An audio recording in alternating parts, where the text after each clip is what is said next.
Écoutez-moi bien, parce que ce que je vais vous raconter, c'est une histoire qui commence par un verre d'eau, un simple verre, mais qui a fait la différence entre la vie et la mort, là, en plein Paris, au milieu d'un après-midi qui sentait le café fort et les affaires sérieuses. Notre homme, c'est Antoine de Montaigne, un nom qui claque, qui sent l'argent, le pouvoir et surtout les ennuis. Antoine, c'est le genre de type qui ne prend jamais le métro, qui a des costards taillés sur mesure et qui, à 45 ans, dirigeait un empire financier si grand qu'il faisait trembler les banques européennes quand il éternuait. Ce jour-là, Antoine n'était pas dans son bureau blindé des Champs-Élysées. Il avait choisi un endroit plus discret pour sa rencontre cruciale, le Miroir Doré. Une brasserie chic, juste assez vieille pour avoir du cachet, mais assez sélecte pour garantir la discrétion. Il était assis à sa table habituelle, celle du fond, près de la banquette de velours rouge, d'où il pouvait surveiller toute la salle sans être vu. Antoine était concentré. Il avait devant lui des dossiers épais, des chiffres qui dansaient, et surtout, l'ombre d'un accord qui allait soit doubler sa fortune, soit le mettre à terre. C'était l'opération Janus, le genre de coup qui redessine les cartes du pognon mondial. Il attendait son associé, Monsieur Delacroix, un homme connu pour avoir le sourire facile et le couteau bien aiguisé. Antoine avait commandé un Perrier, sans glace, pour garder les idées claires. La serveuse, Élise, était arrivée il y a quelques minutes. Élise, c'était le contraire d'Antoine. 30 ans, les traits un peu tirés par les longues journées, mais un regard vif, d'une intelligence tranquille. Elle travaillait au Miroir Doré depuis 5 ans. Elle connaissait les habitudes de tous les habitués, les secrets chuchotés, les humeurs des puissants. Elle avait déposé le verre d'eau pétillante devant lui. Le verre était impeccable, la bouteille de Perrier à côté, le tout sur un petit sous-verre en papier gaufré. Antoine, plongé dans ses notes, avait à peine levé les yeux. Il avait simplement fait un signe de tête, un geste mécanique de la part d'un homme habitué à être servi. Il était sur le point de prendre une gorgée. Ses doigts effleuraient le verre, mais il ne l'a pas fait. Il était trop obsédé par une clause dans le contrat de la Croix. C'est là que ça s'est passé. Le moment imperceptible. Le geste qui n'aurait dû signifier que le service client habituel. Élise est réapparue. Elle n'avait rien à faire à cette table. Antoine n'avait rien demandé. Pourtant, elle s'est approchée avec cette démarche légère que seuls les serveurs experts possèdent, celle qui leur permet de naviguer dans l'agitation sans bousculer personne. Elle portait un petit plateau vide dans une main. Elle ne l'a pas regardé. Elle regardait le coin de la table, comme si elle venait de remarquer une miette imaginaire ou une trace de doigt. Elle a posé son plateau très brièvement sur le bord de la table, juste à côté du verre d'Antoine. Puis, dans un mouvement d'une fluidité incroyable, elle a utilisé le plateau comme un bouclier, une sorte de paravent visuel. Sa main gauche, rapide comme l'éclair, a saisi le verre de Perrier que l'on venait de lui servir.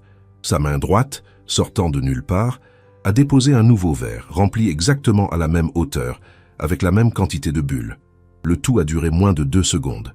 Elle a reposé le plateau, l'ancien verre dissimulé dessous, et elle a murmuré sans aucune émotion visible, d'une voix presque inaudible. « Excusez-moi, monsieur de Montaigne, j'ai cru voir une petite trace sur le rebord. » Elle a fait un demi-tour parfait et a filé vers le comptoir. Antoine, lui, était resté figé. Il n'avait pas bougé un muscle, mais ses yeux, entraînés à décortiquer les mouvements du marché, avaient enregistré l'anomalie. Ce n'était pas la trace. S'il y avait eu une trace, elle se serait excusée plus bruyamment. Elle aurait essuyé la zone. Elle aurait fait un peu de théâtre pour justifier le dérangement. Là, il n'y avait eu ni excuse, ni théâtre. Il y avait eu une substitution chirurgicale. Et il y avait un détail infime, mais qui hurlait à l'oreille d'Antoine. Le premier verre était neuf, sans la moindre égratignure. Le verre qu'elle venait de déposer portait une petite rayure verticale, presque invisible, près de la base. C'était un verre différent. Pourquoi ? Le cœur d'Antoine s'est mis à battre la chamade, cognant contre ses côtes comme un oiseau paniqué. Il n'était plus dans les chiffres, il était dans l'instinct de survie. Antoine de Montaigne était un homme riche, mais il n'était pas stupide. Il savait que dans son monde, les risques ne se limitaient pas aux faillites. Ils s'étendaient aux accidents de voiture, aux malaises soudains, aux verres qui n'étaient pas que de l'eau. Il a regardé le nouveau verre. L'eau y semblait parfaitement claire. Les bulles montaient avec entrain. Il a regardé Élise, qui était maintenant en train de discuter calmement avec le barman, son visage impassible. Elle n'a pas croisé son regard. Elle était déjà passée à autre chose. Antoine a pris le verre, l'a soupesé, Il l'a portée à ses lèvres et a bu une longue gorgée. L'eau était fraîche, piquante, rien d'anormal. Mais dans son esprit, la machine venait de s'emballer. Si Élise avait échangé le verre, c'était que l'original était dangereux. Et si l'original était dangereux, cela signifiait qu'il y avait quelqu'un dans cette brasserie, ou qui venait d'y passer, qui voulait la mort d'Antoine de Montaigne. Et ce n'était pas un accident, c'était prémédité. Il a repensé à la minute précédente. Qui avait touché sa table? Qui était passé près de lui? Il était arrivé seul. Il avait laissé son téléphone sur mode silencieux. Il n'avait vu personne rôder. Il a jeté un regard rapide vers le comptoir, où Élise était en train de polir des couverts. Elle ne le regardait toujours pas. Elle était professionnelle, concentrée sur sa tâche. Elle était redevenue une simple serveuse, mais elle venait de lui sauver la vie. Antoine, l'homme qui dirigeait des milliers d'employés qui géraient des milliards, se sentait soudainement nu, exposé. Il n'avait pas l'habitude d'être une cible physique. Il était habitué à ce que les gens essaient de lui voler de l'argent, pas de lui voler son souffle. Il a sorti son téléphone, pas pour appeler la police. Ce serait un scandale, une panique inutile, mais pour appeler son homme de confiance, son chef de la sécurité, un ancien militaire nommé Jean-Luc. Il a tapé le message, très court, très codé. Janus, compromis. Code orange. Le miroir doré. Urgent. Il a verrouillé son téléphone, puis il a fait l'effort de se calmer. Il devait jouer le rôle du milliardaire ennuyé qui attend son rendez-vous. Il a regardé Élise une nouvelle fois. Il se demandait comment elle avait su, et surtout, comment elle avait réussi à agir avec une telle froideur, une telle précision. Elle n'était pas son garde du corps. Elle n'était même pas censée se soucier de lui. Pour elle, il n'était qu'un client riche, un peu arrogant, qui laissait parfois un bon pourboire. Il se souvenait d'une conversation, il y a quelques mois. Il était pressé, il avait renversé un peu de café. Elle avait nettoyé sans faire d'histoire. Il lui avait glissé un billet de 50 €. Elle l'avait remercié d'un simple hochement de tête. C'est tout. Rien qui justifie qu'elle risque sa place, ou pire, sa vie pour lui. Car si quelqu'un avait mis quelque chose dans ce verre, et qu'Élise avait été vue en train de le saboter, les conséquences pour elle auraient été terribles. Antoine a réalisé l'énormité du service qu'elle venait de lui rendre. Elle avait fait un choix en une fraction de seconde, un choix qui engageait sa sécurité pour un homme qu'elle connaissait à peine. Il devait la remercier, il devait comprendre. Mais il ne pouvait pas se lever et lui demander « Dis-moi, Élise, qui voulait m'empoisonner avec mon Perrier ?» Cela aurait déclenché une panique. Et si l'empoisonneur était encore dans la salle, il se révélerait. Il devait agir avec finesse. Il devait d'abord confirmer le danger. Antoine s'est levé doucement. Il a laissé le dossier Janus ouvert sur la table, comme si de rien n'était. Il a marché calmement vers le fond de la salle, direction les toilettes. En passant devant le comptoir, il a ralenti. Élise était toujours là, alignant des verres. Il s'est arrêté juste à côté du barman, faisant semblant de regarder un menu affiché. « Excusez-moi, mademoiselle, a-t-il dit d'une voix neutre, assez forte pour qu'elle l'entende, mais pas assez pour alerter la douzaine de clients attablés. J'ai besoin d'un verre d'eau supplémentaire. De l'eau du robinet, pour mes médicaments. » Élise a levé les yeux. Pour la première fois depuis le swap, leurs regards se sont croisés. Le sien était d'acier, interrogateur. Le sien était calme, légèrement fatigué. Elle a compris immédiatement. Il avait capté le message. Elle a hoché la tête doucement. Elle a pris un nouveau verre, l'a rempli d'eau plate. Antoine a tendu la main pour le prendre, mais au lieu de lui donner le verre, elle a saisi le petit plateau qu'elle avait utilisé pour l'échange précédent. Il était toujours là, posé discrètement sous le comptoir. Elle l'a glissé vers lui. « Tenez, monsieur de Montaigne, votre eau. » Et elle a marqué une pause, sa voix baissant d'un ton. Juste un murmure destiné à lui seul. « Et ce plateau, il faut que je le nettoie. Il est tombé par terre tout à l'heure. » Elle lui a tendu le plateau. Sur ce plateau, sous la serviette pliée, Antoine a vu l'ancien verre. Le premier. Celui qu'elle avait échangé. Elle venait de lui donner la preuve. Il a pris le plateau, faisant semblant d'être un peu maladroit, et l'a emporté avec lui vers les toilettes, ainsi que le verre d'eau plate qu'elle venait de lui donner. Une fois dans l'intimité des toilettes en marbre, il a verrouillé la porte. Il a posé le plateau sur le lavabo. Le verre était là, plein de Perrier. Il y avait une légère odeur, très faible, presque sucrée, qui n'était pas celle de l'eau pétillante. Antoine n'était pas chimiste, mais il savait reconnaître l'odeur de l'amande amère. Le cyanure, un poison rapide, efficace, indétectable en bouche avec une boisson pétillante. Il a senti la nausée monter. Il était à 2 secondes de mourir il y a 5 minutes. Il a regardé le verre d'eau plate qu'Élise lui avait donné pour les médicaments. C'était son alibi pour s'isoler. Il a sorti son mouchoir en lin blanc, l'a enroulé autour du verre empoisonné et l'a glissé délicatement dans une petite poche intérieure de sa veste, celle réservée normalement au stylo Montblanc. Ce verre était désormais une preuve cruciale. Il a pris une grande inspiration. Il devait sortir de là, retourner à sa table et jouer la comédie. Mais d'abord, il devait comprendre comment Élise avait pu savoir. Il est sorti des toilettes, l'air détendu. Il a jeté un regard à Élise en repassant devant le comptoir. Elle l'a regardé en retour, un regard fugace mais intense, comme pour s'assurer qu'il allait bien. Il a regagné sa table. Il s'est rassis. Il a bu le verre d'eau du robinet, lentement, comme s'il prenait effectivement un médicament. Il a repris ses dossiers. Il a fait semblant de relire la clause critique de l'opération Janus. Et puis il a vu la silhouette. Monsieur Delacroix, son associé, venait d'entrer. Il était ponctuel, comme toujours. Grand, élégant, un sourire qui ne touchait jamais ses yeux. Delacroix a marché vers la table d'Antoine.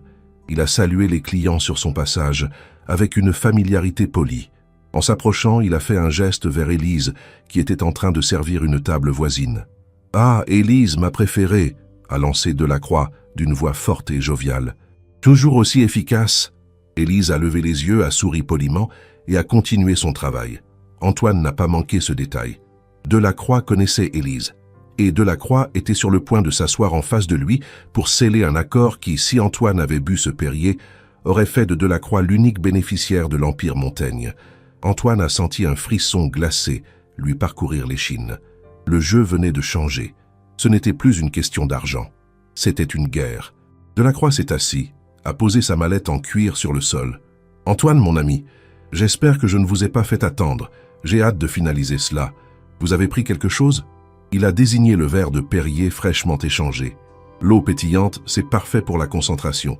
Antoine a souri, un sourire froid, parfaitement maîtrisé. « Non, cher Delacroix, » a répondu Antoine, sa voix étonnamment calme. « J'ai eu le temps de bien réfléchir.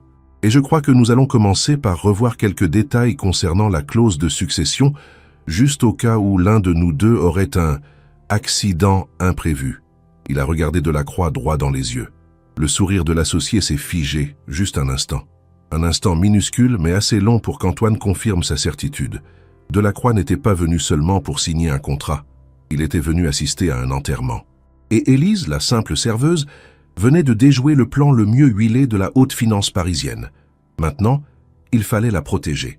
Et surtout, il fallait comprendre comment elle avait vu ce qu'un milliardaire habitué à la paranoïa n'avait pas vu. L'histoire ne faisait que commencer. Le miroir doré, voyez-vous, n'était plus une brasserie chic, c'était devenu une cage en plein jour. Une cage où deux fauves se regardaient sans cligner des yeux. L'un, Antoine, savait qu'il venait d'échapper à la mort. L'autre, Delacroix, était en train de réaliser que son plan venait de rater le coche. La clause de succession, Antoine ? Delacroix a articulé ça avec un sourire si large qu'il aurait pu cacher toute la vérité derrière. « Mon ami, vous êtes d'un pessimisme légendaire. Nous sommes là pour célébrer l'opération Janus, pas pour organiser nos funérailles. » Antoine a pris son temps. Il a saisi un stylo en or massif, l'a fait tourner entre ses doigts. « Ah mais justement, cher Delacroix, la sagesse n'est pas le pessimisme, c'est la prévoyance. Imaginez que je sois soudainement indisponible. » Il a appuyé sur le mot, juste assez pour planter l'aiguille. Qui prend les rênes? Selon la corde actuelle, c'est vous. Et vous le savez, je suis un homme qui aime les contrepoids. Je propose que nous insérions une clause stipulant que, en cas de décès accidentel dans les 72 heures suivant la signature, l'accord soit immédiatement gelé et soumis à un audit externe complet par la Banque de France. Là, il a touché juste. Delacroix n'a pas bougé, mais la couleur lui est montée au cou. Geler l'accord, c'était geler son accès immédiat au fonds. Et un audit, c'était la garantie qu'on irait fouiller partout, y compris sous les tapis. « C'est inhabituel, Antoine, » a dit Delacroix. Son ton était resté jovial, mais les mâchoires étaient serrées. « Vous n'avez jamais exigé cela auparavant. Les temps changent, Delacroix, et les enjeux aussi, » a répondu Antoine, haussant les épaules. Il était en train de gagner du temps. Chaque minute passée là-bas permettait à Jean-Luc de se rapprocher. Il fallait qu'il sache où était Élise. Il a jeté un regard discret vers le comptoir. Elle était en train de prendre une commande à une table de touristes américains. Elle était calme, efficace. Elle ne montrait aucune nervosité. Antoine s'est penché vers Delacroix, baissant la voix pour jouer l'intimité. « Soyons honnêtes, Delacroix. Cet accord vaut des milliards. Et quand il y a des milliards sur la table, il y a toujours des vautours qui rôdent. Je veux m'assurer que si je trébuche en sortant d'ici, ce n'est pas vous qui ramassez le magot avant que la poussière ne retombe. » Delacroix a ri.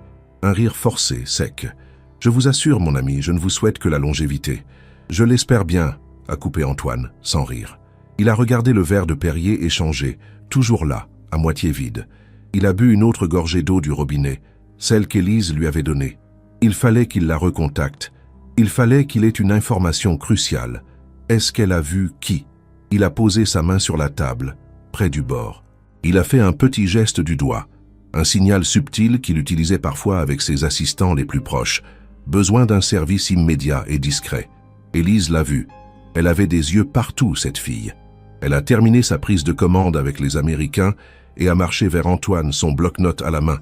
Delacroix a profité de l'interruption. « Ah, Élise, un petit café noir, serré s'il vous plaît. » Élise a hoché la tête. Elle s'est tournée vers Antoine. « Et pour vous, monsieur de Montaigne ?» Antoine a senti l'adrénaline monter. Il fallait que ce soit rapide, codé, et que Delacroix n'y voie que du feu. « Je vous remercie, Élise. Non, pas de café. Mais j'aurais besoin de mon stylo. » Elle a froncé les sourcils, poliment. « Votre stylo. Il est juste là, monsieur. » Elle désignait le Mont Blanc qu'il faisait tourner. « Non, pas celui-là, » a insisté Antoine en parlant un peu plus fort, pour que Delacroix entende bien qu'il était juste un client exigeant. « Mon autre stylo, celui qui a le capuchon bleu. Je l'ai laissé sur le comptoir tout à l'heure quand j'ai pris mes médicaments. Vous l'avez mis de côté, n'est-ce pas ?» C'était un mensonge éhonté. Il n'avait pas d'autre stylo. Mais le stylo à capuchon bleu était le code pour l'objet échangé, le verre empoisonné. Élise a compris instantanément. Elle a capté le danger dans la voix d'Antoine, la tension dans son regard. « Ah oui, le stylo bleu. Bien sûr, monsieur. Je vais vérifier si je l'ai mis sous le comptoir. » Elle a fait demi-tour et est partie vers le bar. Non pas pour chercher un stylo, mais pour aller à l'endroit où elle avait manipulé l'échange. Delacroix, lui, était agacé par cette interruption. Toujours vos manies, Antoine. Un stylo bleu, c'est un porte-bonheur, Delacroix. On ne négocie pas des milliards sans ces porte-bonheurs, a rétorqué Antoine, le regard fixé sur Élise. Elle est arrivée au comptoir. Elle a discuté un instant avec le barman, juste pour la forme. Puis, elle s'est penchée sous le zinc, faisant semblant de fouiller dans un tiroir. Ce qu'elle a fait, c'est prendre un sous-verre en papier gaufré et y écrire quelque chose. Rapidement. Elle est revenue vers Antoine. Elle a posé le café de Delacroix. « Excusez-moi, monsieur de Montaigne, » a-t-elle murmuré, l'air désolé. « Je ne retrouve pas votre stylo bleu, mais... » Elle a posé le sous-verre en papier neuf qui n'avait rien à faire là, sous le verre de Perrier d'Antoine. En retirant sa main, elle a laissé le sous-verre en place, l'endroit écrit caché contre la table. « Je vous ai mis un sous-verre propre. On ne sait jamais. » Elle a filé. Mission accomplie. Antoine a attendu que Delacroix se penche sur son café pour jeter un œil. Il a déplacé son verre, révélant le papier. Dessus, écrit au bic, il y avait 2 lettres. GS. C'était tout. 2 lettres. Antoine a fait glisser le sous-verre dans sa poche de pantalon, l'air de s'essuyer la main. GS. Qu'est-ce que ça pouvait bien signifier? Un nom? Un code? Un lieu? Il n'a pas eu le temps de réfléchir. À cet instant, la porte de la brasserie s'est ouverte et un homme est entré. Ce n'était pas Jean-Luc. C'était pire. C'était Monsieur Giraud, le chef de la sécurité de Delacroix. Un colosse, l'air d'un videur de boîte de nuit, mais habillé d'un costume impeccable. Giraud n'était jamais là par hasard. Giraud a balayé la salle du regard. Quand il a vu Delacroix et Antoine, il a marché droit vers eux, mais il s'est arrêté à distance respectable, près de l'entrée des cuisines. Il a fait un signe de tête à Delacroix. Un signal clair. « Je suis là. J'attends. » Delacroix a souri à Antoine, un sourire de requin. « Ah, Giraud est là. J'avais une autre réunion juste après, vous savez. Il faut que nous soyons efficaces, Antoine. Cette clause de succession, elle est vraiment nécessaire ?» Antoine a compris. Delacroix avait besoin que la signature soit faite, et vite. Giraud était là pour assurer la sortie de Delacroix, et peut-être plus si affinité. Si Antoine avait bu ce Perrier, Giraud aurait été là pour s'assurer qu'Antoine ne bouge plus. Absolument nécessaire, Delacroix. Je suis désolé, mais ce n'est pas négociable. Si l'accord doit être signé, il doit l'être sous mes conditions de sécurité. Delacroix a soupiré, faisant semblant d'être exaspéré. Très bien, mais nous allons rayer la partie sur l'audit de la Banque de France. C'est excessif. Pendant qu'ils se disputaient les termes, Antoine a continué d'observer Élise. Elle était retournée au comptoir, essuyant la machine à café. Elle travaillait juste à côté de Giraud. Et là, Antoine a vu le geste. Giraud, le chef de la sécurité, a fait semblant de se gratter l'oreille. En faisant cela, il a laissé tomber un petit jeton blanc de la taille d'une pièce de monnaie sur le sol. Le jeton a roulé très légèrement et s'est immobilisé juste devant les pieds d'Élise. Élise a continué son travail, impassible. Elle n'a pas regardé Giraud. Elle a fait un pas comme pour aller chercher un ustensile. En passant, son pied a effleuré le jeton. Elle a balayé le sol avec un ramasse-miettes. Et en se relevant, le jeton avait disparu. Antoine a senti ses tripes se tordre. Élise n'était pas seulement une serveuse, elle était en contact avec Giraud. Et Giraud était l'homme de main de Delacroix, l'homme qui venait de tenter de l'assassiner. Le GS sur le sous-vert. Giraud, sécurité. Non, ça n'avait pas de sens comme code. Alors qui était Élise? Une complice? Une taupe? Si elle était une complice, pourquoi avait-elle échangé le verre? Pour doubler son employeur? Pour sauver Antoine pour une raison inconnue? Antoine s'est efforcé de garder son visage neutre. Il a poussé le dossier Janus de côté. Écoutez, Delacroix, je crois que nous avons besoin de 20 minutes pour que mes avocats valident cette nouvelle clause. Delacroix a explosé, subtilement. 15 minutes. Antoine, nous sommes à quelques heures de l'ouverture du marché new-yorkais. Alors, vous avez 20 minutes pour vous calmer ou nous reportons à demain. Je ne signe rien sous la pression. Antoine s'est levé, jouant l'homme contrarié. Je vais passer un coup de fil discret, ne bougez pas. Il n'est pas allé aux toilettes cette fois-ci. Il a marché vers l'extérieur, vers le petit coin fumeur juste devant la brasserie. Il avait besoin de l'air frais. Et surtout, il avait besoin de se placer à un endroit où il pouvait surveiller à la fois Élise et Giraud. Une fois dehors, il a sorti son téléphone. Il a composé le numéro de Jean-Luc. « Jean-Luc, c'est moi. Où êtes-vous » La voix de Jean-Luc était calme, métallique, à l'autre bout. « Je suis dans la rue d'à côté, monsieur. J'ai le signal code orange. Je suis prêt à intervenir. » « Non, n'intervenez pas. Pas encore. J'ai un empoisonneur et son garde du corps dans la salle. Et j'ai un problème de taille.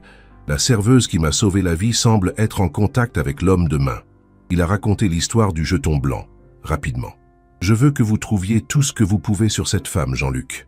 Élise, 30 ans, travaille au Miroir Doré. Vite, et je veux que vous rentriez dans la brasserie. Vous vous asseyez à une table où vous avez vu sur Giraud, le colosse près des cuisines. Vous attendez mon signal. » « Quel signal, monsieur? Je vais commander un verre de vin rouge. Si je le bois, tout est calme. Si je le renverse, on intervient. » Antoine est rentré dans la brasserie. L'atmosphère était lourde. Delacroix était en train de taper nerveusement sur la table avec son stylo. Giraud était toujours près des cuisines, les bras croisés. Antoine s'est rassis. Il a regardé Delacroix. « Bon, je crois que nous pouvons avancer sur d'autres points en attendant. » Il a levé la main pour appeler Élise. Elle est arrivée immédiatement. « Oui, monsieur de Montaigne ?»« Élise, je vais avoir besoin de quelque chose de fort. Un verre de vin rouge.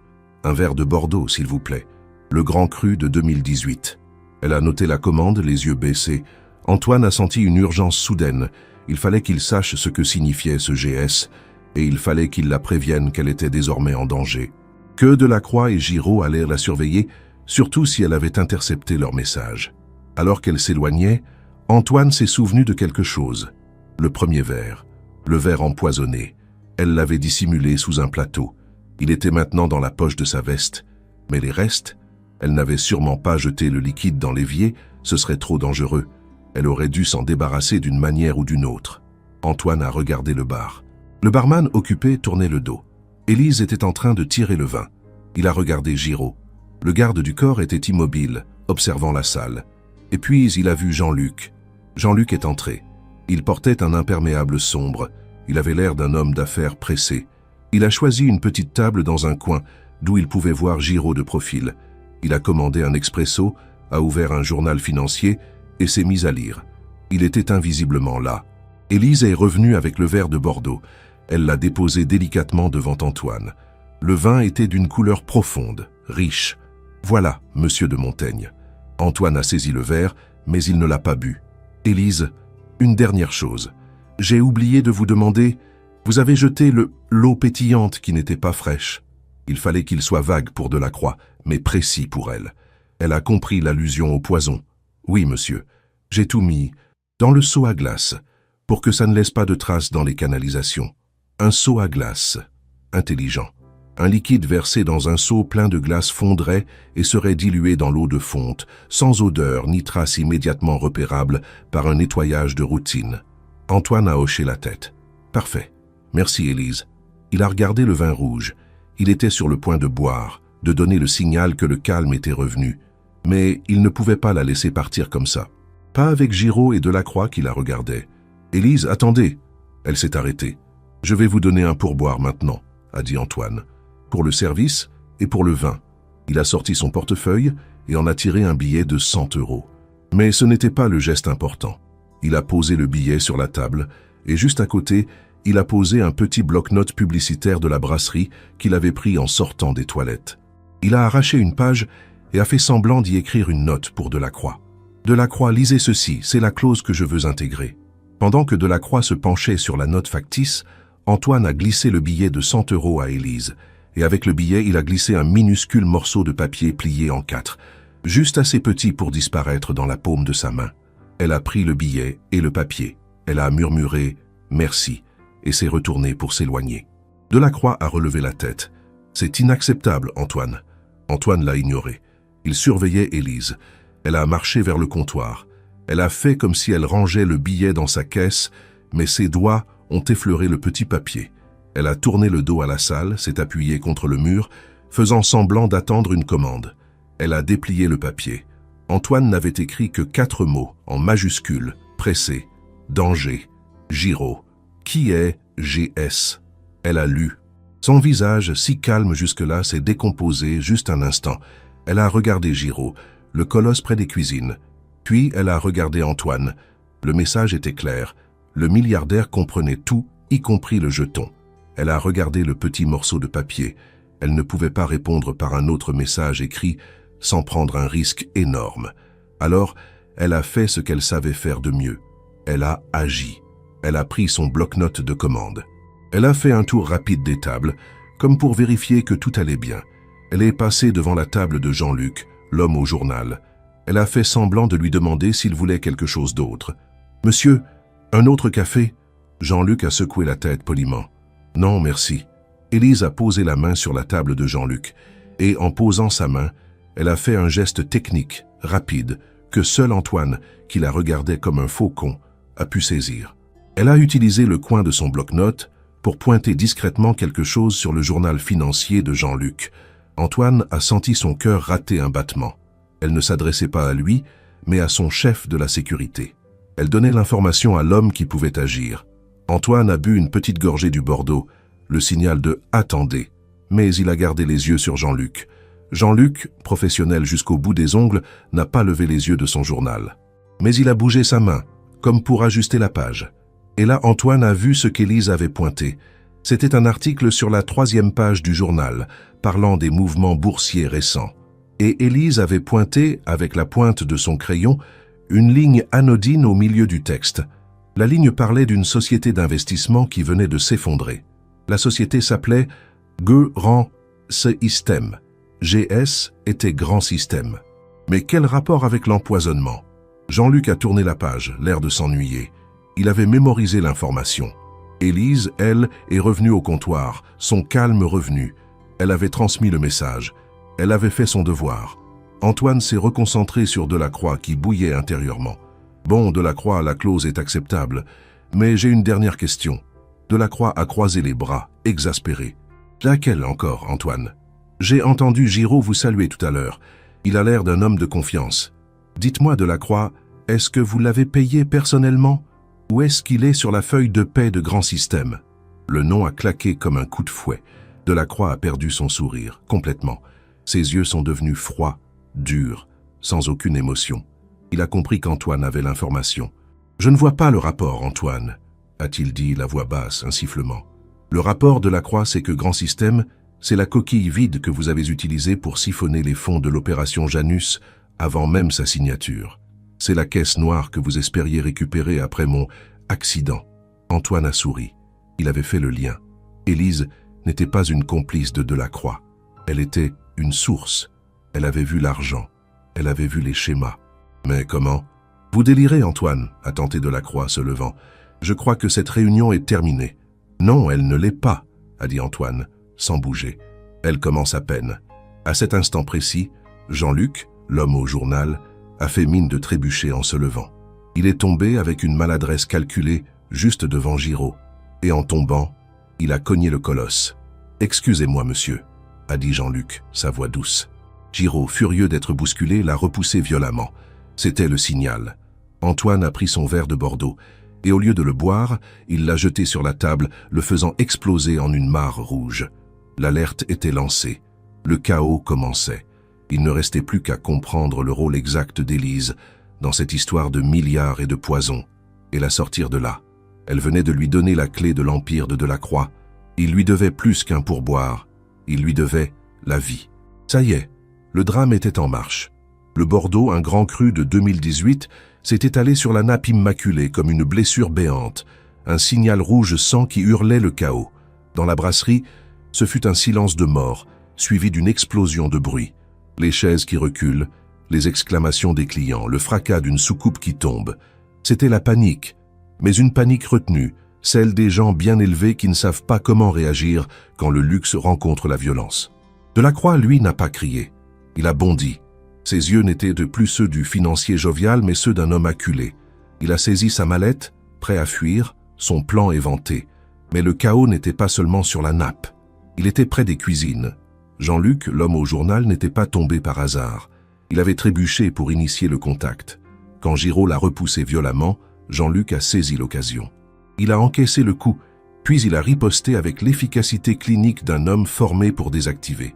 Le combat n'a duré que quelques secondes. Le temps de dire « Ouf !» Jean-Luc n'a pas cherché à se battre, mais à neutraliser. Un mouvement sec du bras, un coup de coude bien placé sous le menton de Giraud, et le colosse s'est retrouvé au sol, le souffle coupé, les yeux révulsés.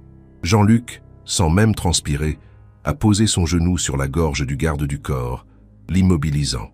Il a sorti une petite menotte en plastique noir, le genre que les services de sécurité adorent, et a attaché Giraud au pied d'une colonne de marbre.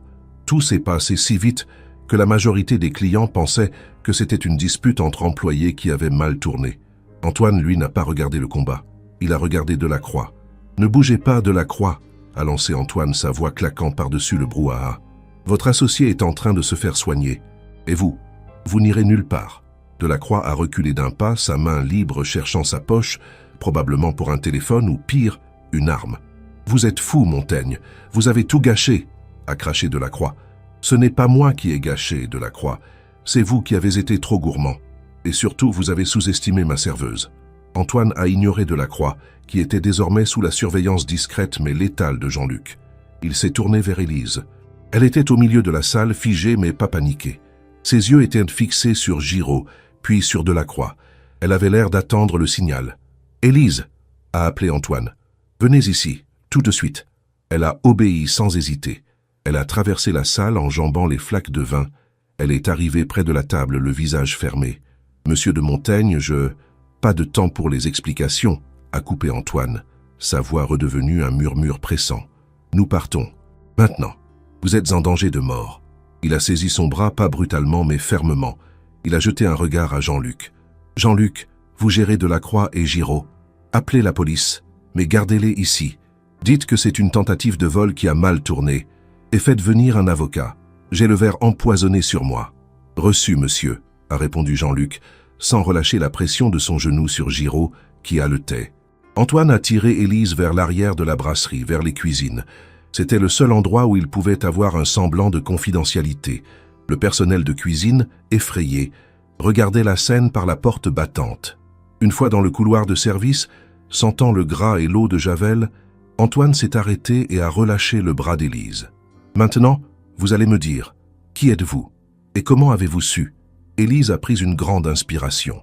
La tension de la soirée venait de se relâcher, mais elle ne s'est pas effondrée. Elle était toujours la même, solide. « Je suis Élise Dubois, monsieur de Montaigne, et je suis la fille de Georges Dubois. Le nom a frappé Antoine comme un coup de poing. Georges Dubois, l'homme qui avait fondé Grand Système, le génie financier qui avait été évincé brutalement de sa propre entreprise il y a 5 ans, juste avant que celle-ci ne s'effondre, laissant des milliers d'employés sur le carreau et la réputation de Dubois ruinée. Georges Dubois, a répété Antoine incrédule, le fondateur de GS? Mais on disait qu'il avait fait faillite, qu'il s'était retiré en province. Il a été ruiné, oui, a dit Élise, le ton plat, mais les yeux brûlants de rage contenue. Mais il ne s'est pas retiré. Il est mort, monsieur de Montaigne. Il s'est suicidé 6 mois après l'éviction. Il n'a pas supporté la honte et la destruction de tout ce qu'il avait bâti. Antoine a senti une vague de froideur. Il connaissait l'histoire de Grand Système, bien sûr. Un échec retentissant, une opportunité que Delacroix avait exploitée à l'époque pour se faire un nom. Mais il n'avait jamais su les détails humains derrière la chute. Et Delacroix, a continué Élise, sa voix se serrant. Delacroix n'a pas seulement racheté les ruines. Il a orchestré la chute. Mon père avait découvert qu'il y avait des malversations, des fonds détournés via des structures offshore. Le schéma que vous avez vu aujourd'hui, l'opération Janus, c'est exactement ce qu'il a fait avec GS, mais à l'échelle d'un empire. Vous travaillez ici pour lui? Pour Delacroix? Je travaillais ici pour attendre. Elle s'est penchée en avant, son visage à quelques centimètres du sien. Je savais que Delacroix était un habitué. Je savais que vous étiez son gros poisson. J'ai postulé il y a 5 ans. Je suis devenu une ombre. J'ai écouté. J'ai vu. J'ai appris les habitudes de Delacroix. Ses rendez-vous, ses complices, son arrogance. Mais le poison, Élise. Comment saviez-vous qu'il y avait du cyanure dans ce verre? Élise a frissonné légèrement. Il y a 2 ans, un des anciens associés de mon père, un homme qui allait témoigner contre Delacroix, est mort subitement. On a dit crise cardiaque. Mais j'avais écouté Delacroix parler au téléphone ici même quelques jours avant. Il parlait d'un nettoyage discret et d'une méthode infaillible pour les boissons pétillantes. Elle a pointé son verre d'eau du robinet qu'il tenait encore. J'ai vu la personne qui a fait le coup. Qui? Pas Delacroix, non. Il est trop propre pour ça. C'est un homme qui travaille pour lui, un type qui vient occasionnellement, qui se fait passer pour un livreur ou un client pressé. Il est passé près de votre table juste avant que je n'arrive avec le Perrier. Il a posé son sac de sport sur le coin de votre table juste 1 seconde. Il a fait le geste imperceptiblement. Il a frotté le rebord du verre avec un mouchoir ou un doigt ganté, imprégné. Antoine était sidéré par la précision de l'observation. Il était obnubilé par ses dossiers, et elle voyait le diable dans les détails. Vous l'avez vu faire. J'ai vu le mouvement, monsieur. C'est un mouvement que je cherchais depuis des mois. La première fois, j'ai cru que c'était un hasard. La seconde fois, quand j'ai senti la faible odeur d'amande amère en m'approchant, j'ai su. Je savais que si vous buviez, c'était la fin. Elle avait risqué sa vie pour un parfait étranger, juste pour que Delacroix ne puisse pas s'en tirer avec le même coup 2 fois. Et le jeton de Giraud, a demandé Antoine. Vous êtes en contact avec lui? Élise a levé la main, l'air fatigué. Le jeton, c'était la confirmation. Je ne suis pas en contact avec Giraud, mais je l'ai vu faire ce geste 2 fois par le passé. Quand Delacroix a besoin d'une extraction rapide, ou quand il veut s'assurer que les choses ne dégénèrent pas, Giraud laisse tomber ce jeton. C'est un signal pour ces hommes, je crois. Un signal d'urgence. Elle a marqué une pause. Je ne l'ai pas ramassé pour lui, je l'ai ramassé pour l'étudier, pour vous montrer que Delacroix avait son équipe prête pour la suite.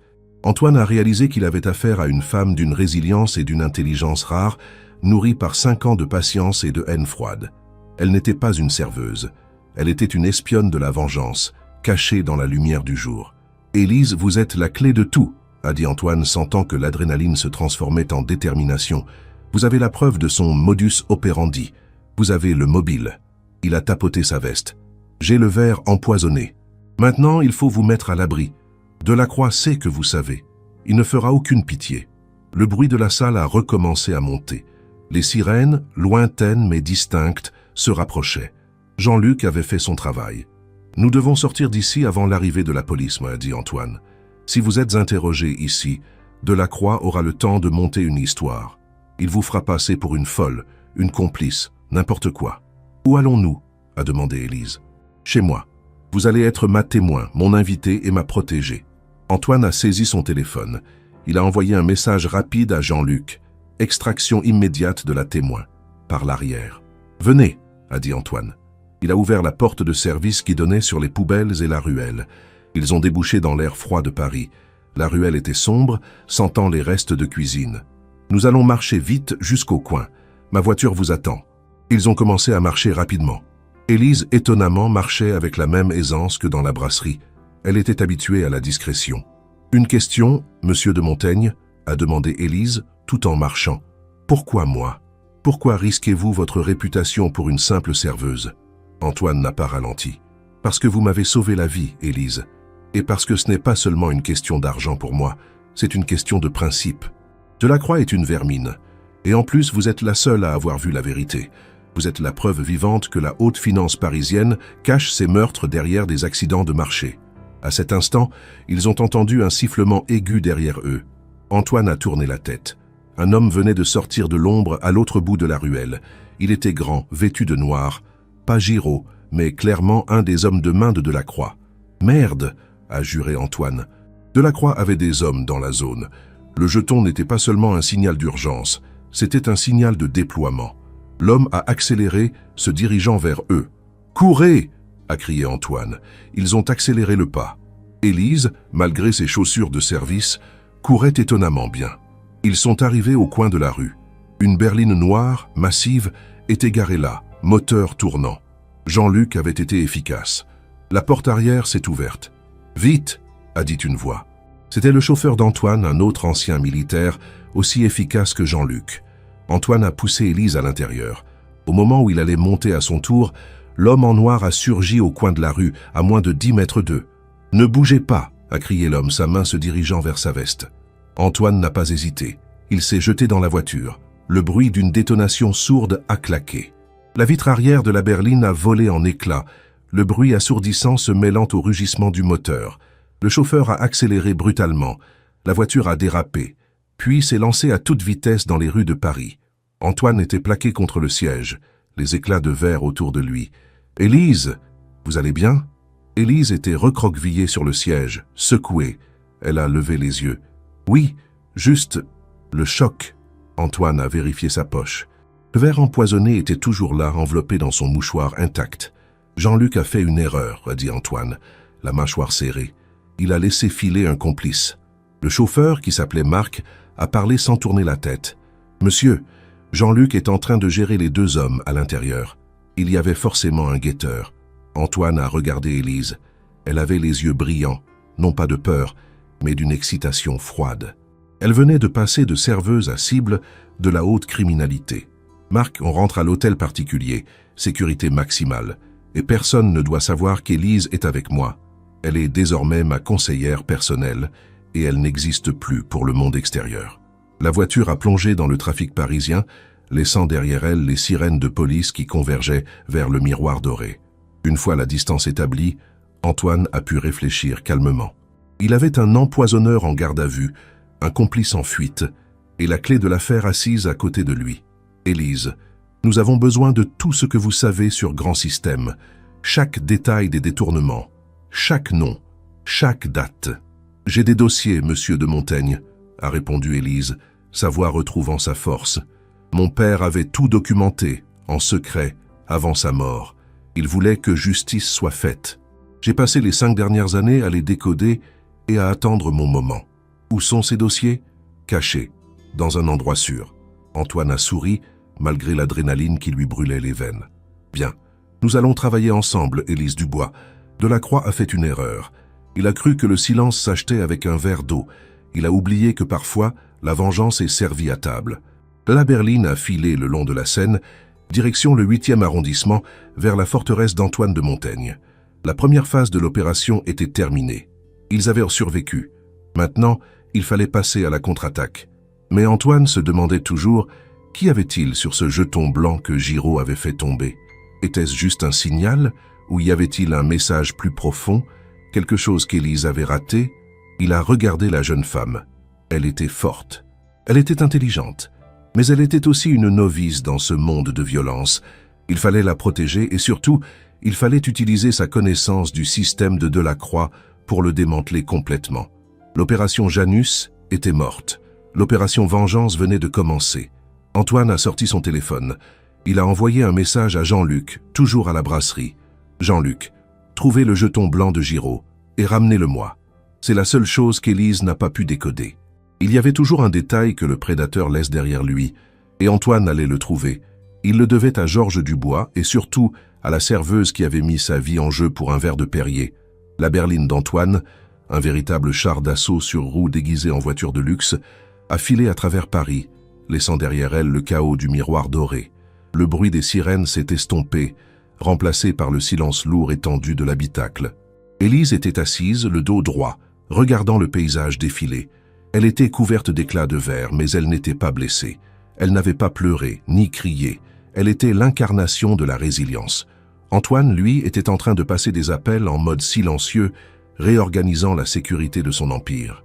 Il ne laissait rien au hasard. « Nous arrivons, Élise », a-t-il dit finalement, raccrochant. « Mon hôtel particulier est un endroit sûr. C'est une forteresse. Personne n'entre sans ma permission. Et surtout, personne ne sort d'information. » Quelques minutes plus tard, la voiture a ralenti devant une grille massive, cachée derrière de hauts murs de pierre recouverts de lierre, dans le 8e arrondissement. C'était le genre de demeure qui ne criait pas sa richesse, mais la laissait deviner par le silence et l'espace qu'elle occupait. Les grilles se sont ouvertes sur un jardin impeccable, et la voiture s'est arrêtée sous un porche éclairé. 2 hommes en costume sombre et imperméable sont apparus immédiatement, des fantômes silencieux. Antoine est sorti le premier, puis a tendu la main à Élise. « Bienvenue chez moi. Vous êtes en sécurité ici. » Élise a regardé autour d'elle. Elle était habituée aux cuisines de brasserie et aux appartements exigus de la capitale. Ici, tout était marbre, boiserie et silence. Elle a senti le poids de son tablier de serveuse, un peu ridicule dans cet environnement. Ils sont entrés. L'intérieur était classique mais moderne, rempli d'œuvres d'art qui valaient, elle le savait, plus que tout ce qu'elle pourrait gagner en 10 vies. Antoine l'a menée directement à son bureau, une pièce vaste avec une vue imprenable sur un bout de ciel parisien. « Asseyez-vous, Élise. Un verre d'eau cette fois, je vous le promets, sans cyanure. » Il a esquissé un sourire, le premier qu'il ait eu depuis l'échange du verre. C'était un sourire tiré, mais honnête. Elle a pris place sur un fauteuil en cuir, tandis qu'Antoine s'installait derrière un bureau en bois sombre. Il n'y avait pas de tension entre eux, seulement une reconnaissance mutuelle que leurs vies étaient désormais entremêlées par un fil très fin et très dangereux. « Je dois vous faire confiance, Élise, » m'a commencé Antoine, s'appuyant en arrière. « Je vous ai fait entrer dans mon cercle le plus intime. Vous êtes désormais ma protégée et ma partenaire. »« Je comprends le risque, monsieur de Montaigne, » a-t-elle répondu, sa voix posée. « Je ne vous demande rien si ce n'est la justice pour mon père, et je vous promets que je ne vous trahirai jamais. Delacroix a détruit ma famille, il a failli détruire la vôtre. Nous avons le même ennemi. Alors parlons de l'ennemi. Vous m'avez dit que vous aviez les dossiers de votre père, les preuves des malversations de grands systèmes. Où sont-ils? Et comment y accéder? » Élise a croisé les mains. Mon père savait qu'il était en danger. Il a crypté toutes ses notes et les a dispersées. La clé de déchiffrement est dans ma tête. C'est un code basé sur nos souvenirs personnels. Mais les dossiers eux-mêmes sont dans un lieu physique. Elle a fait une pause, son regard se perdant un instant dans le vide. Mon père était un amoureux des vieux livres. Il avait l'habitude de chiner chez les bouquinistes sur les quais de Seine. Il y a, près du Pont Neuf, un bouquiniste nommé Maurice. Il vend des éditions rares. Il y a 5 ans, mon père y a acheté une édition du Sidédar de Corneille, très abîmée. C'est dans cette édition qu'il a dissimulé une clé physique. Cette clé ouvre un casier dans une consigne de gare, la consigne de la gare de Lyon. Antoine a écouté, fasciné par la complexité du stratagème. Un homme intelligent, ce Georges Dubois. Et le contenu du casier? Des disques durs contenant toutes les preuves. Les schémas de détournement, les fausses factures, les noms des complices, les liens avec les sociétés offshore, tout ce dont vous avez besoin pour mettre Delacroix et ses amis à genoux. Pourquoi n'êtes-vous pas allé les chercher vous-même? Je ne pouvais pas.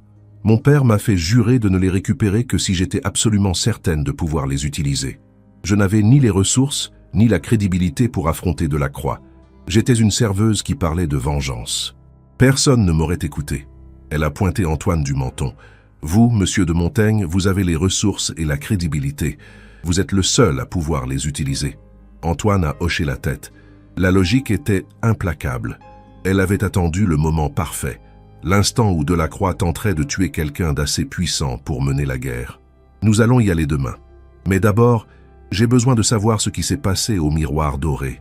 Juste à ce moment-là, son téléphone a vibré. C'était Jean-Luc. « Jean-Luc !» a dit Antoine, mettant le haut-parleur. « Donnez-moi le rapport. » La voix de Jean-Luc était légèrement étouffée, comme s'il était toujours dans un endroit bruyant. « Monsieur, Delacroix et Giraud sont en garde à vue. Nous avons réussi à faire croire à la police que c'était une tentative d'extorsion. L'avocat est en route. Le tireur de la ruelle a disparu, mais nous avons des équipes qui ratissent le secteur. Et le jeton? J'ai dû fouiller sous le siège de Giraud, monsieur. Je l'ai trouvé, c'est un petit disque de polymère blanc, très dur. Il n'y a rien d'écrit dessus. Il est propre. » Antoine a regardé Élise. « Vous l'aviez ramassé, Élise. Qu'est-ce que c'était? » « C'était juste devant mes pieds quand Giraud a fait le geste, » a-t-elle expliqué. « Je l'ai ramassé avec le ramasse-miettes, en même temps qu'une serviette. Je l'ai jeté dans le seau à glace, avec le Perrier empoisonné. »« Merde !» a murmuré Antoine. « Jean-Luc, vous avez le seau à glace ?»« Oui, monsieur. Je l'ai emballé comme preuve, mais le jeton que j'ai trouvé n'était pas dans le seau. Il était sous Giraud, et il est sec et propre. » Antoine a réfléchi. Giraud en avait laissé tomber 2, ou Élise n'avait pas jeté le sien. « Élise, avez-vous jeté le jeton que vous aviez ramassé ?» Elle a secoué la tête, son regard s'éclaircissant. « Non, je n'ai pas jeté le premier. Je l'ai gardé. Je voulais l'analyser. » Elle a mis la main dans la poche intérieure de son pantalon de service. Elle en a sorti un minuscule disque blanc, à peine plus grand qu'un ongle. « Celui-ci, je l'ai gardé. J'ai fait semblant de le jeter, mais je l'ai glissé dans ma poche. » Antoine l'a pris délicatement, le tenant entre 2 doigts. Il n'avait pas d'odeur particulière. Il ressemblait à de la cire durcie ou à un morceau de plastique. « Jean-Luc, attendez, nous avons le premier jeton. Je vais vous l'envoyer par coursier. Je veux une analyse chimique complète immédiatement. »« Bien, monsieur, mais que pensez-vous que ce soit ?»« Je pense, Jean-Luc, que c'est la clé de la méthode du poison. » Antoine a raccroché et a posé le jeton sur le bureau. « Élise, si le poison a été appliqué sur le rebord du verre, ce jeton pourrait être l'applicateur. » Ils se sont penchés tous les 2 sur le petit disque. C'était immaculé. « Non, » a dit Élise, secouant la tête. « Regardez bien. Il y a une rainure là, très fine. » Antoine a pris une lampe de bureau et l'a braquée sur l'objet. Effectivement, il y avait une micro-rainure, un sillon parfait, qui faisait le tour du disque. « On dirait un joint, » a murmuré Antoine. « Un joint pour un petit récipient. »« Exactement, » a dit Élise, soudainement excitée. « Ce n'est pas l'applicateur. C'est ce qui contenait la substance. Mon père travaillait sur des matériaux polymères pour des projets de filtration. Il utilisait ce genre de résine. C'est une capsule soluble. » Antoine a compris. Le poison n'était pas appliqué directement. Il était scellé dans cette petite capsule. Le poison était dans cette capsule, a déduit Antoine. Et le poisonneur, il n'a pas frotté le rebord du verre. Il a glissé la capsule. Oui, a confirmé Élise. Il l'a glissée à l'intérieur, juste sous le rebord, à l'endroit où vous auriez posé vos lèvres. La capsule se dissout au contact de l'eau pétillante et des bulles. C'est rapide, indétectable, et le résidu est juste cette petite bague de polymère qui tombe au fond de la boisson. C'était diabolique. Le meurtrier n'avait même pas eu besoin de toucher le liquide, seulement de poser la capsule sur le verre, à l'aveugle. « Et le jeton que Giraud a laissé tomber ?» a demandé Antoine. C'était la confirmation que le premier jeton, celui qui contenait le poison, était tombé dans votre verre. Le poisonneur a fait son travail. Giraud a confirmé que l'objet était en place. C'était leur code de réussite. Antoine a pris une profonde inspiration. C'était la pièce manquante, le modus operandi complet. Nous avons le verre, nous avons l'applicateur, et bientôt nous aurons les dossiers. Delacroix ne s'en sortira pas. Antoine a appelé un de ses assistants. Il a mis en place l'envoi ultra sécurisé du jeton pour analyse. Maintenant, Élise, parlons de vous.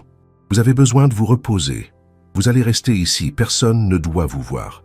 Il l'a conduite à une suite d'invités, somptueuse mais discrète. Reposez-vous, Élise. Demain matin, nous allons chercher ces dossiers et nous allons commencer la destruction de Delacroix. Avant qu'elle n'entre, Élise s'est tournée vers lui. « Monsieur de Montaigne, vous avez failli mourir à cause de cet homme. Pourquoi êtes-vous si calme ?» Antoine a souri, un sourire de prédateur qui a finalement trouvé sa proie. « Parce que j'ai gagné, Élise. Il a joué sa carte la plus dangereuse et il a échoué grâce à vous. Maintenant, c'est à mon tour de jouer. Et je joue toujours pour gagner. » Le lendemain matin, le plan était simple mais exigeait la plus grande discrétion. L'analyse du jeton était en cours, mais Antoine n'attendait pas. Il voulait les dossiers. Élise était transformée. Elle portait des vêtements simples mais élégants qu'Antoine lui avait fait livrer. Elle avait dormi quelques heures. et la fatigue de 5 années d'attente avait laissé place à une détermination féroce. Ils ont quitté l'hôtel particulier dans une voiture banalisée, conduite par Marc. Jean-Luc était resté à la brasserie, gérant la crise avec la police et les avocats. « Marc, arrêtez-vous à 3 rue du Pont-Neuf », a ordonné Antoine. « Élise et moi allons marcher. Nous ne voulons pas de voiture de luxe près du fleuve. » La marche était rapide. Le soleil matinal filtrait à travers les arbres le long de la Seine. Les bouquinistes commençaient à ouvrir leurs boîtes vertes, offrant leurs trésors poussiéreux aux passants. Ils ont trouvé le stand de Maurice, un vieil homme avec des lunettes sur le nez, occupé à lire un roman de Balzac. « Bonjour Maurice », a dit Élise d'une voix douce. Elle était revenue à son rôle, celui de la fille du collectionneur. « Ah, Élise, ma petite, ça fait longtemps. Je pensais que tu nous avais oubliés. » Maurice a fermé son livre. « Jamais, Maurice. Je suis là pour un achat. Mon père m'avait parlé d'une édition du Cid. Le Corneille? Ah oui. Très abîmé, mais sentimental, je sais. Georges l'aimait beaucoup. Il est là, dans la boîte de l'histoire. » Maurice a désigné une boîte en bois remplie de vieux volumes. Élise a fouillé. Antoine était juste derrière elle, jouant le rôle du client désintéressé. Elle a trouvé le livre. Il était usé, la couverture déchirée. Elle l'a ouvert. À l'intérieur, dans une cachette creusée dans les pages, il y avait une petite clé en laiton, une clé de consigne de gare. « Combien je vous dois, Maurice ?»« Rien, ma petite. Georges avait payé d'avance, il y a des années. Il m'a dit, si Élise vient le chercher, c'est que le temps est venu. » Élise a remercié le vieil homme, ses yeux brillants d'émotion. C'était le dernier contact avec son père. Ils ont quitté les quais, la clé serrée dans la main d'Élise. « Gare de Lyon », a ordonné Antoine à Marc. La tension est montée à nouveau dans la voiture. Ils étaient proches du but. Arrivés à la gare, la consigne automatique était un labyrinthe de métal et de lumière clignotante. Élise a inséré la clé en laiton. Le casier s'est ouvert. À l'intérieur, il y avait une petite boîte en métal, scellée avec du ruban adhésif. Élise a saisi la boîte. Elle était lourde. Elle contenait plusieurs disques durs et une liasse de papier jauni. « Nous l'avons », a murmuré Antoine. Ils sont retournés à la voiture sans encombre. La récupération avait été trop facile. Cela prouvait que Delacroix n'avait aucune idée de l'existence de ces dossiers. De retour à l'hôtel particulier dans le bureau d'Antoine, Élise a déballé le trésor de son père. Les disques durs étaient cryptés avec un niveau de sécurité militaire. Mais Élise avait la clé. « Mon père était un génie », a dit Élise, installant un disque dur sur l'ordinateur sécurisé d'Antoine. Il n'utilisait pas un mot de passe classique. Il utilisait une phrase, notre phrase. Elle a tapé une série de lettres. L'écran a clignoté, puis une fenêtre s'est ouverte, révélant des milliers de fichiers nommés de manière obscure. « C'est la comptabilité de l'enfer », a dit Élise. « Voici les preuves du détournement de JS. Et regardez ça. » Elle a cliqué sur un fichier nommé Janus Alpha. Quand mon père a vu la structure de l'opération Janus, il a compris que Delacroix allait refaire le même coup. Il a passé les dernières semaines de sa vie à simuler l'opération. Il a prouvé par ses calculs que Janus n'était pas viable sans une fraude massive, et il a identifié les mêmes sociétés offshore que celles utilisées pour GS. Antoine a survolé les chiffres. C'était une mine d'or. Des preuves irréfutables de la planification du vol. Delacroix n'avait pas l'intention de doubler notre fortune, a dit Antoine, le visage dur. Il avait l'intention de doubler sa fortune en me laissant le bébé pourri. Soudain, le téléphone d'Antoine a sonné. C'était Jean-Luc. « Le laboratoire a terminé l'analyse du jeton, monsieur. »« Qu'est-ce que c'est ?»« C'est un polymère très rare, monsieur. Nous avons réussi à détecter des traces infimes. Il ne contenait pas seulement du cyanure. Il contenait un marqueur. »« Un marqueur, expliquez-vous. »« C'est une substance chimique synthétique, invisible à l'œil nu, inoffensive, mais qui réagit à un certain type de lumière. C'est un marqueur d'identification. Il y a un seul laboratoire au monde qui utilise ce polymère dans cette composition. C'est une société de biotechnologie à Zurich. Une société qui appartient à... » Jean-Luc a marqué une pause dramatique. « Qui appartient à Delacroix, monsieur. Il a conçu son propre outil de meurtre, et il l'a marqué pour s'assurer que personne d'autre ne puisse l'utiliser contre lui. » Antoine a regardé Élise. Leurs yeux se sont croisés. « Il a laissé sa signature sur son crime, » a murmuré Antoine. « C'est la preuve physique. Et Élise a la preuve financière. »« Jean-Luc, » a dit Antoine, le ton désormais glacial, « je veux que vous appeliez l'avocat. Nous passons à l'offensive. Nous allons frapper Delacroix au portefeuille et au pénal. » Antoine a éteint l'ordinateur. Il s'est levé, marchant vers la fenêtre, regardant la ville qu'il dominait. « Élise, Delacroix est à terre, mais il n'est pas mort. Il va essayer de se défendre. Il va essayer de nous atteindre. Je suis prête, monsieur de Montaigne. J'attends ça depuis 5 ans. Alors, préparez-vous. La prochaine phase ne sera pas une négociation, ce sera une exécution. Nous allons utiliser ces dossiers pour le déshonorer, le ruiner et le faire enfermer. Il ne verra jamais la lumière du jour. » Il s'est tourné vers elle. Il y avait une nouvelle lumière dans les yeux d'Antoine. Ce n'était plus l'homme obsédé par l'argent, mais l'homme obsédé par la justice, ou du moins par la vengeance. Il avait trouvé un but plus grand que les milliards. Nous commençons maintenant, Élise. Avec ces dossiers, nous allons démanteler son empire, pièce par pièce. Et nous allons commencer par l'endroit où tout a commencé, la place de Paris. Antoine a levé son téléphone. Il a envoyé un seul message à son avocat, le plus puissant de France.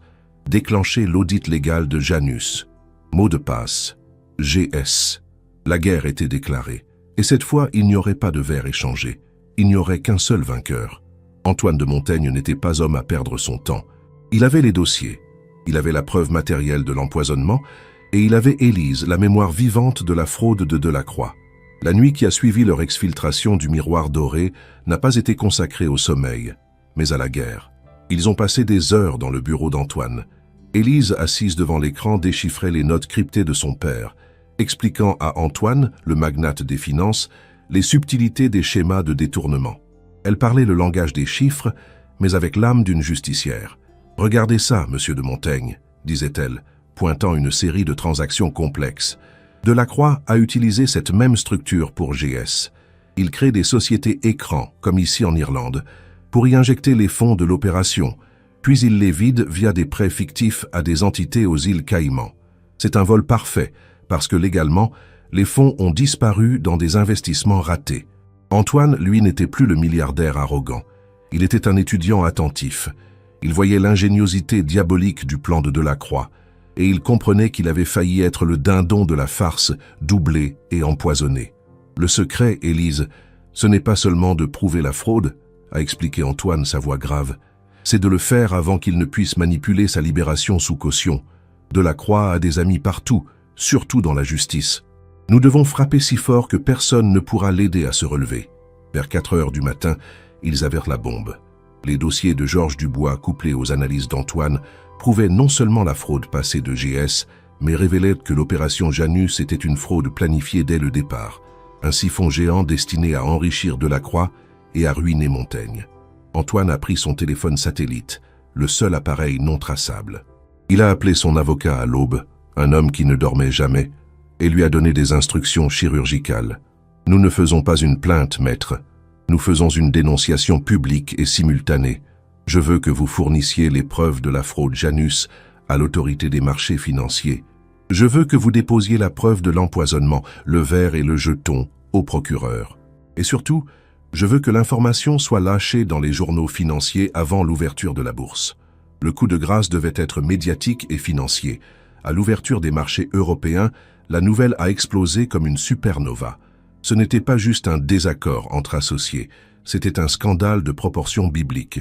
Le Figaro titrait « Opération Janus, soupçon de fraude massive et tentative d'assassinat au cyanure ». The Financial Times parlait de l'effondrement du baron Delacroix. L'impact a été immédiat et total. Les actions des sociétés liées à Delacroix ont plongé. Les régulateurs financiers, alertés par les preuves irréfutables fournies par Antoine, les schémas de GS prouvaient le modus operandi, ont immédiatement gelé tous les actifs de l'opération Janus. Delacroix, qui se croyait intouchable, a appris la nouvelle alors qu'il était en garde à vue, essayant encore de convaincre les policiers qu'Antoine était un paranoïaque. L'avocat de Delacroix a débarqué au commissariat, le visage livide. La situation avait changé en quelques heures. On parlait maintenant de l'analyse du jeton de Zurich, du marqueur unique qui liait Delacroix à la fabrication de l'arme du crime. On parlait des dossiers de Georges Dubois, qui prouvèrent que Delacroix était un voleur en série.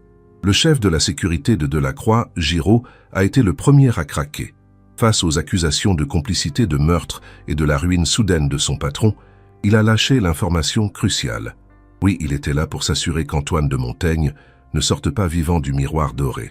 Delacroix a été transféré de la garde à vue pour extorsion à la détention provisoire pour tentative d'assassinat et fraude massive. Son empire n'était plus qu'une poignée de cendres. Le coup porté par Antoine était définitif. Quelques semaines plus tard, le calme était revenu dans l'hôtel particulier. Delacroix était derrière les barreaux. Son procès s'annonçait historique et les preuves étaient accablantes. L'opération Janus était annulée et les fonds qu'Antoine avait investis étaient récupérés, même si le coût en réputation et en stress était incalculable. Élise était assise dans le bureau d'Antoine, buvant un thé. Elle portait une robe simple, mais son regard était celui d'une femme qui avait accompli sa mission. « Justice est faite, Élise », a dit Antoine, refermant un dernier dossier sur l'affaire. « Le nom de votre père sera réhabilité. Le procureur s'en est engagé. L'histoire retiendra que Georges Dubois était un homme honnête, trahi par un criminel. » Élise a souri, un vrai sourire cette fois, sans la fatigue ni l'amertume. « C'est tout ce que je voulais, monsieur de Montaigne. Mon père peut enfin reposer en paix.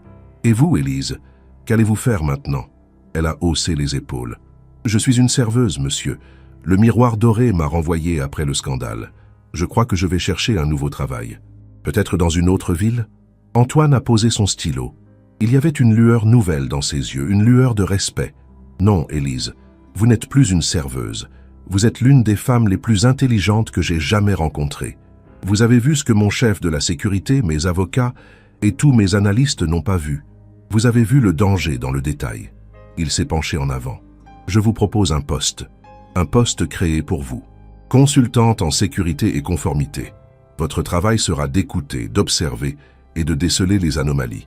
Vous aurez les ressources d'un empire financier et la liberté d'action. Votre salaire sera conséquent. Et croyez-moi, vous ne servirez plus jamais de verre, sauf si c'est pour m'enlever le mien. » Élise a ri, surprise. C'était une offre inouïe, passer de la banquette de velours rouge à la table des décisions. « Pourquoi moi, monsieur de Montaigne ?» a-t-elle demandé, la voix pleine d'une émotion qu'elle ne pouvait plus retenir. « Parce que vous avez compris que le danger dans notre monde ne vient pas des gros titres, mais des murmures. Vous avez risqué votre vie pour un principe et pour la mémoire de votre père. Je ne peux pas me passer d'une telle intégrité dans mon équipe. » Il a tendu la main à travers le bureau. Élise a saisi sa main. La poignée était ferme. Un accord scellé non pas par un contrat, mais par le sang et le cyanure évité. « J'accepte, monsieur de Montaigne, mais je ne veux plus de tablier. Entendu. Et appelez-moi Antoine. » Quelques semaines plus tard, Antoine était de retour au Miroir Doré. Le restaurant avait été nettoyé, les taches de Bordeaux effacées, le scandale semblait déjà loin, remplacé par le bourdonnement habituel des affaires. Antoine était assis à sa table habituelle, celle du fond, près de la banquette de velours. Il avait commandé un Perrier. Le serveur, un nouveau, lui a déposé le verre devant lui. Antoine a regardé le verre. Il a regardé la salle. Il a souri intérieurement. Il ne buvait jamais sans avoir scanné la table au préalable. C'était un réflexe désormais. Juste à ce moment-là, une femme est entrée dans la brasserie. Elle portait un tailleur impeccable, une mallette en cuir à la main. Elle était élégante, confiante, et ses yeux vifs balayaient la salle avec une acuité professionnelle. C'était Élise. Elle n'était plus la serveuse fatiguée. Elle était la nouvelle chef de la conformité d'Antoine de Montaigne. Elle a marché directement vers sa table, sans s'arrêter au comptoir. « Bonjour Antoine », a-t-elle dit, sa voix résonnant avec une nouvelle assurance. « Élise, quel est votre rapport ? J'ai vérifié la zone. Le nouveau serveur est propre, mais il y a un homme suspect près de l'entrée. Il lit un journal à l'envers. Bien vu, je m'en occupe. » Elle a regardé le verre de Perrier sur la table. « Et votre boisson ?» Antoine a souri, prenant le verre. « Elle est parfaite, mais... » Il a tendu le verre à Élise. « Vous voulez bien vérifier le rebord, juste au cas où ?» Élise a pris le verre, l'a inspecté avec un clin d'œil et l'a reposé. « Impeccable, Antoine. Mais la prochaine fois, commandez un verre de vin rouge. J'aime le chaos que ça provoque. » Ils ont ri. Antoine a pris une gorgée de son eau pétillante, une gorgée de vie et de vigilance retrouvée. Il avait appris sa leçon. Dans le monde des milliards, la véritable sécurité ne venait pas des coffres forts, mais de l'œil aiguisé de ceux que l'on sous-estimait. Et tout ça, voyez-vous, avait commencé par une simple serveuse qui, en silence, avait échangé un verre d'eau. Une petite histoire parisienne, mais une histoire qui vous prouve que même au sommet du pouvoir, il faut toujours regarder qui vous sert à table. C'est là que se cachent les plus grandes vérités.